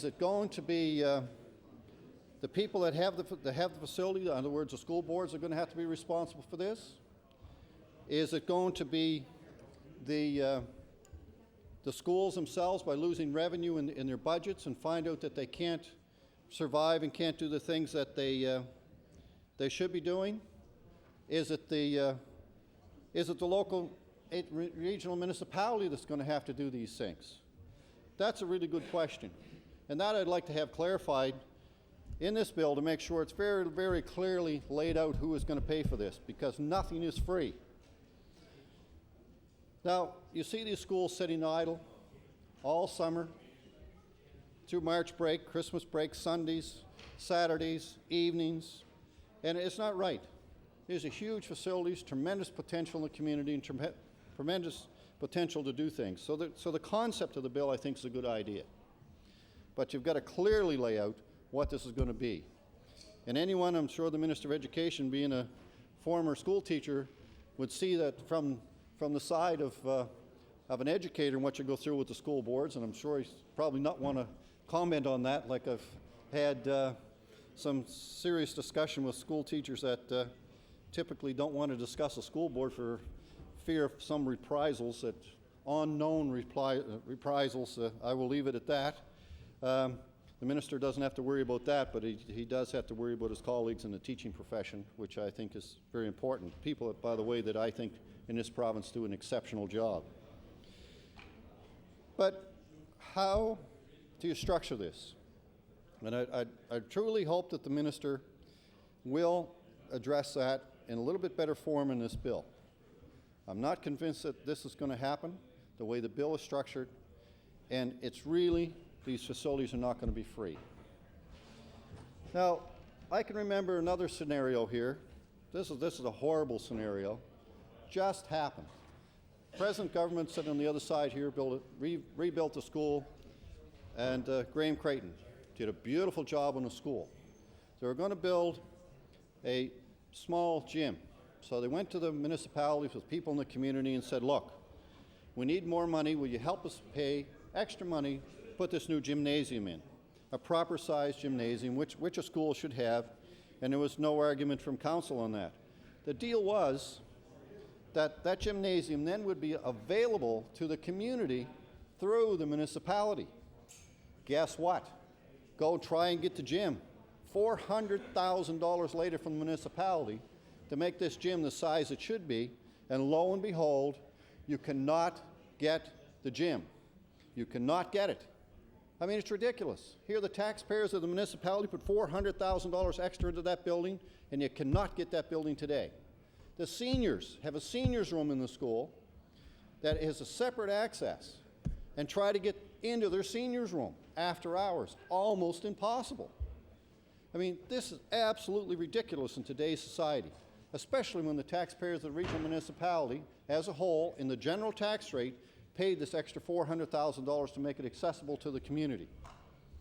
I think it's totally outrageous. And it tells you the level that the school board works with and how they do everything they possibly can to ensure that you cannot get a school when you need one. Now, that's ridiculous, absolutely ridiculous. And that's got to be changed. And I don't really see this bill changing that situation. Even the municipality, because I was very skeptical about this at the time when the municipality was negotiating with the school board for this extra funding in the Department of Education. And I said to the councillor at the time, Councillor Ron Cooper, who represented the area of Graham Creighton is in, and found out, lo and behold, they had an agreement, a written agreement. Well, I told Mr. Cooper, I said, look, probably the paper's written on is not worth even writing it on, because the school board will just ignore it. They'll do whatever they want. They'll put fees in place, they'll put all kinds of obstacles in place, and do everything they can to make sure that this just simply can't transpire. And lo and behold, I was pretty well right. And unfortunately for the community, it's been difficult. The sad part of it is the municipality could have taken that $400,000, put it into a new community center with another $125,000 or $150,000 ahead, and almost built a new community center in Cherry Brook, Lake Loon, one that's desperately needed. There's not even a place outside the church you can have any more than 10 people gather except in someone's home for any kind of a meeting. And that's thank you to the school board. They get a nice, beautiful gym, which is fantastic for the kids in the community, and I fully support that, but they also should have access to that facility after hours so they can play basketball, and I don't mean just the kids going in there and having a ball, but go in there under proper supervision and proper programs so they can use that facility for better training and really help them along with all kinds of things. Order, please. Would the honourable member be kind enough to allow for an introduction? Certainly. I recognize the member for Dartmouth North. Thank you, Mr. Speaker, and I want to thank the honourable member for giving me the opportunity to do the introduction. Mr. Speaker, in the West Gallery is the nephew of an MLA from Cape Breton Nova. The nephew's name is Mr. Laurie Goss, and he's in his first year at Dalhousie Law School. And his partner, Patricia Nichols, is fourth year in nursing at UCCB. And Mr. Speaker, they are here to watch the proceedings of this House, and they are taking it in with interest because they know that this bill is on educational facilities as well. So, Mr. Speaker, I would ask the House to give them a warm welcome.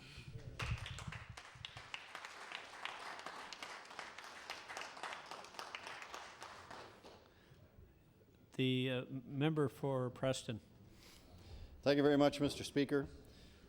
I'm going to wrap up here momentarily, but I think this bill has some merit. It has some good ideas in it, but it needs some major changes.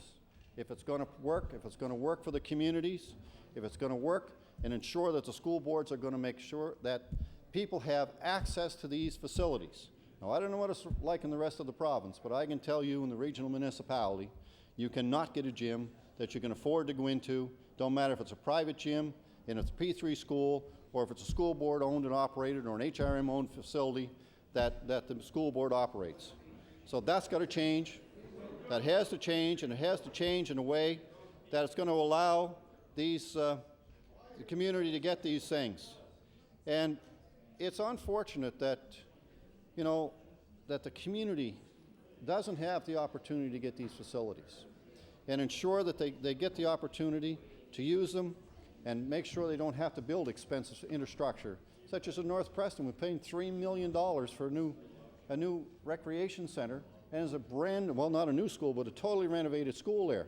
I've been to a couple of meetings in the community there, and at 9 o'clock, bewitching hour, you're kicked out, the lights are turned off, and you're gone, if you're lucky enough to get to school. No other place in the community to have a meeting. No place. Same thing in Cherrybrook. Not allowed to have a meeting in the school that the municipality put the money into. It's the same thing in Porter's Lake. It's the same thing everywhere. It's absolutely wicked. To use a improper term, I realize, but it's not proper. And if you go to Sheet Harbor, it's the same thing. You go to Musquodoboit Harbor, anywhere that the regional school board works within. So I encourage the government to make some amendments to this act, make sure that it really has some teeth in it if we're going to have people free. And I've got to be convinced that it's not going to just take money out of the school board and take it back to somewhere else, and the kids in this province don't get the money in the classroom that they need, which is insufficient today. Thank you, Mr. Speaker. I recognize the honourable member for Dartmouth East. Thank you, Mr. Speaker. Mr. Speaker, I fully support the idea put forward of free use of school facilities. However, Mr. Speaker, I do have some concerns that I'd like to speak about this afternoon. School boards will incur lost revenue due to this change. Currently, school boards take in revenue by renting their facilities. For example, the Halifax Regional School Board's 2003 general fund revenue from rentals was approximately $600,000. A minimum of $350,000 in their current fee rentals would fall into this new category set up by the government. That's $350,000. That equates to around 10 teachers. How will the board replace the lost revenue? We all know that funding to education in Nova Scotia is not adequate as it is. The government has not been providing the necessary resources to our children. In the past, the Liberals have cut over 1,000 teachers and slashed education spending in this province. They ignored the Black Report, which they commissioned, and they forced classes to unprecedented size levels. The Conservatives continued the cuts down to the bare bone, and they ignored their own report on special education. What do these cuts mean to students, Mr. Speaker? Well, when I was on the Halifax Regional School Board just a few short years ago, on any given day you could find hundreds of students waiting to get some kind of special resources, waiting to see a resource teacher for the first time. In fact, there are students falling through the cracks every day here in Nova Scotia. In 2003 and 4 budget year, the Halifax Regional School Board received approximately $290 million in mandatory funding from the government. Of the mandatory funding, a little over $17 million was earmarked by the government to go towards special education. The Halifax Regional School Board's 2003-4 budget included about $30 million in their general funds for special education expenditures. That left them with a shortfall of over $13 million, which directly impacts on our children. In fact, Mr. Speaker, today's budget speech is increasing funding for special needs students by $3 million. But that's for the whole province, so I don't know, the boards are going to continue to go without the proper funding for special needs students. These special needs students have programs offered to them such as for problems such as autism, attention deficit disorder, learning disabilities, speech problems, and physical limitations. I know that the Halifax Regional School Board has been petitioning the government on behalf of our special needs students, Mr. Speaker. I don't think their voices have been heard.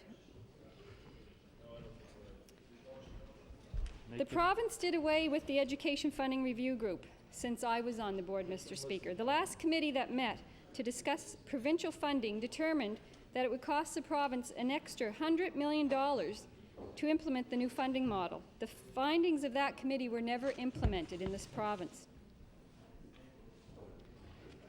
According to the Department of Ed's provincial press release, they say they worked on this policy with school boards, health promotion, and the school board's provider.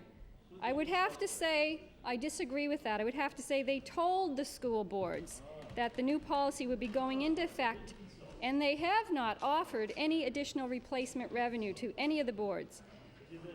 They say that the school boards received the draft policy in November and were asked to begin adapting their own policies to match it. Still no funding to follow. Boards will have to track the community use of their schools and report annually to the department. Who and how will this be tracked, and at what extra staffing costs? Mr. Speaker, I'd like to speak for a few moments on the P3 schools. The Liberals made some very bad decisions in regards to the building of schools in this province.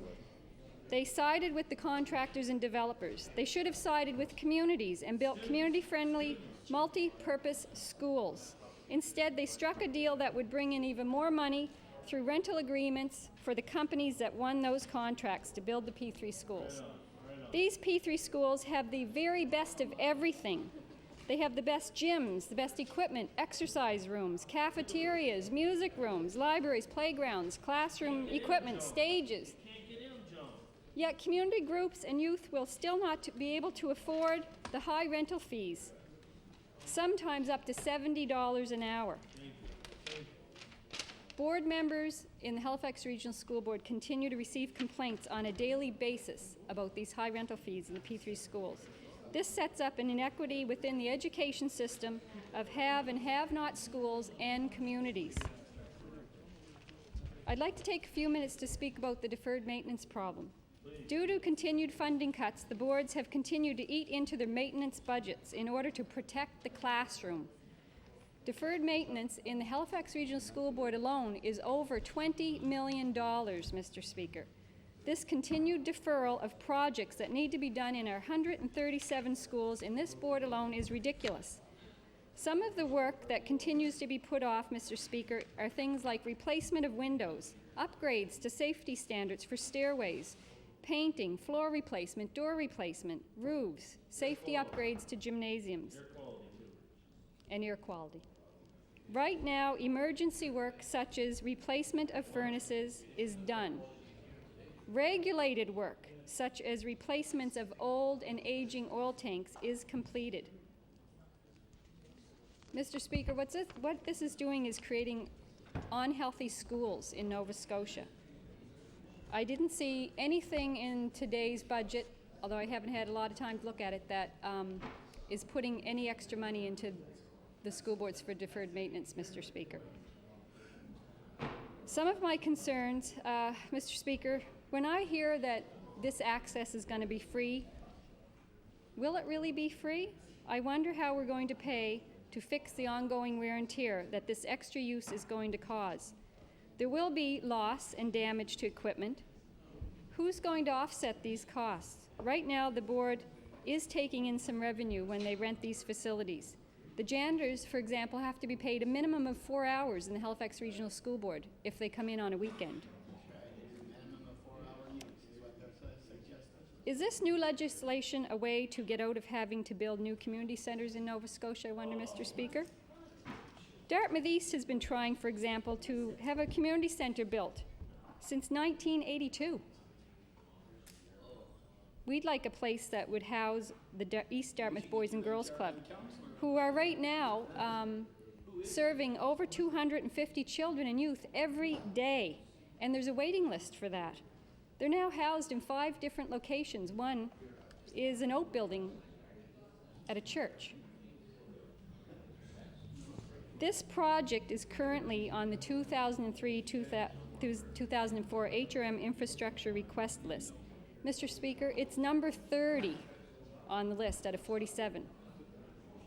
The total cost would be $1 million. The federal provincial share would be $667,000.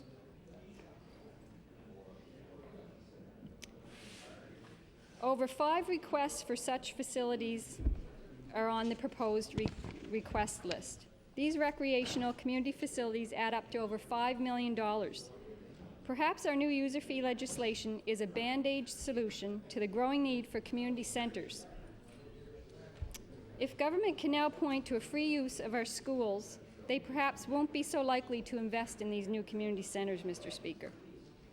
Mr. Speaker, I would like to, and I'll table this document, Mr. Speaker. I would like to read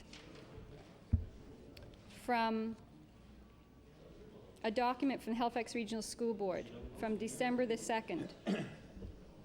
In this document, they state that the department is requesting that school boards adopt this policy framework, that this policy has potential cost implications. Yet, when I read from a document sent to the superintendent and the school board from Dennis Cochran, our deputy minister of the Department of Education, he is saying that he's not aware of any significant challenges or obstacles that have not been resolved. Apparently, he doesn't know that there's going to be a loss of revenue. He says he's requesting that the policy not be modified, but rather subject to review as an as-is basis. I think that's, you know, a bit pushy myself. Mr. Speaker, on page, well, they're not numbered, sorry, Mr. Speaker. One of the items under the goal/purpose of this policy says that there would be enhanced partnerships between communities and schools to share organization, administration, and use of school facilities. I don't really understand what that's saying, Mr. Speaker. Is that saying that they're asking community groups to share in the administration of the free use of these schools? And if so, how is that all going to be coordinated? And who's going to cover the cost to do that?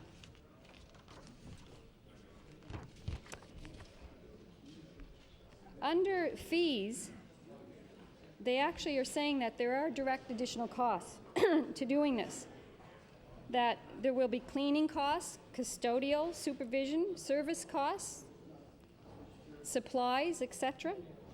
I have heard that even perhaps some of the school boards may be calculating the costs of their lights when they charge their fees. There are operating costs such as, it says included but not limited to costs for heat, electricity, computer, copier, toner, wear and tear, and organizational time.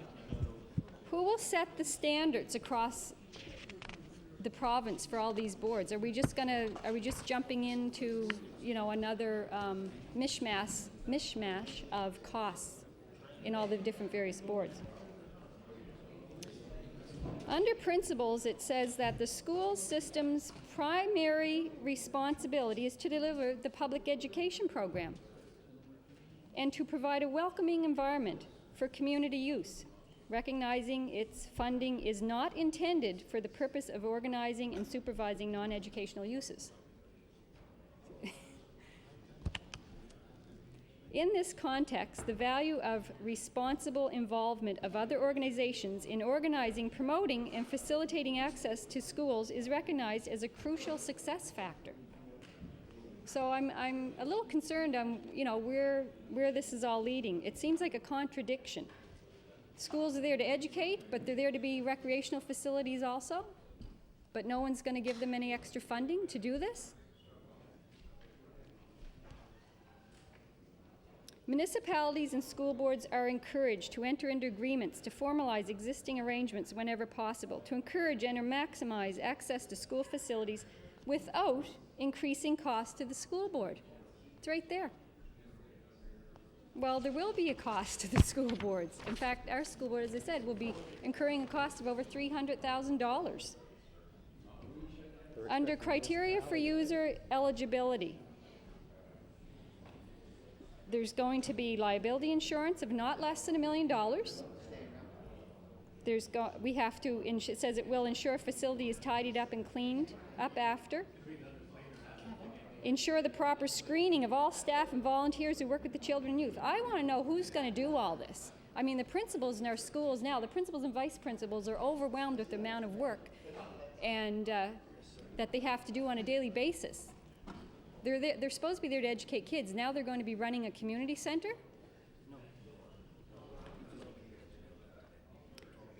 It also states, Mr. Speaker, that school board / superintendents, some of the things they're saying, they're going to be monitoring the effective use, scheduling, keeping records, taking care of the fees. The principal has to monitor the facility use, ensure that the user groups are informed of the responsibilities and expectations. This is going to take some time and effort. This is going to mean more work for our principals and vice principals, which will take time away from what they're supposed to be doing there, which is educating our students when school is in. Nova Scotia Sport and Recreation Commission is responsible for providing advice and assistance to municipal units and other community-based sport and recreation organizations. This is what concerns me. I think there's a little bit of, trying to bring the whole sports and recreation division into the operation of our schools. And that's fine and dandy if you're going to put the money there and the staffing to do it. In closing, Mr. Speaker, I would like to say that schools should be built and funded so that they can be used by our children and our youth and our community groups. But keep in mind that the #1 priority is to educate our children. Thank you, Mr. Speaker. Thank you. Would the honourable member move for an adjournment since we're close to the hour of interruption? Move adjournment. Okay.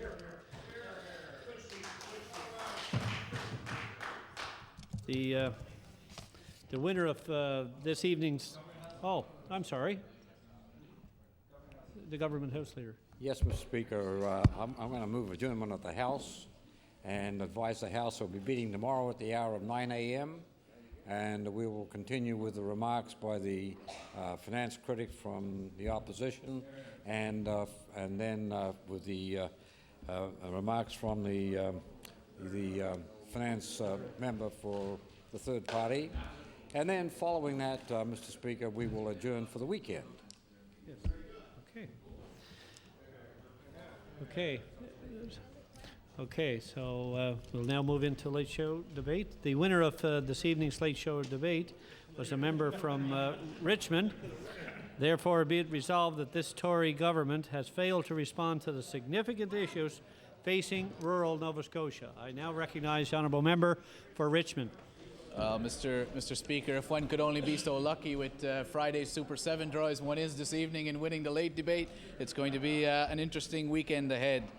Mr. Speaker, it's a pleasure for me to rise today and to speak, especially as a member from a rural constituency and understanding some of the issues that face the rural areas of this province, about some of the failures of this government to respond to the significant issues that have been facing rural Nova Scotia.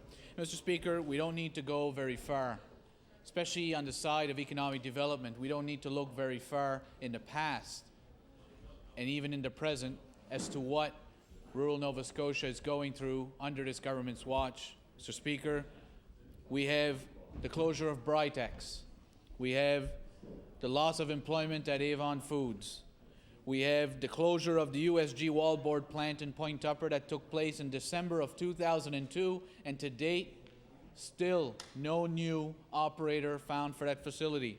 More recently, Mr. Speaker, more galling, if I can even use that term from this government, what they've done to one of even their own members is the closure of the youth facility in Shelburne.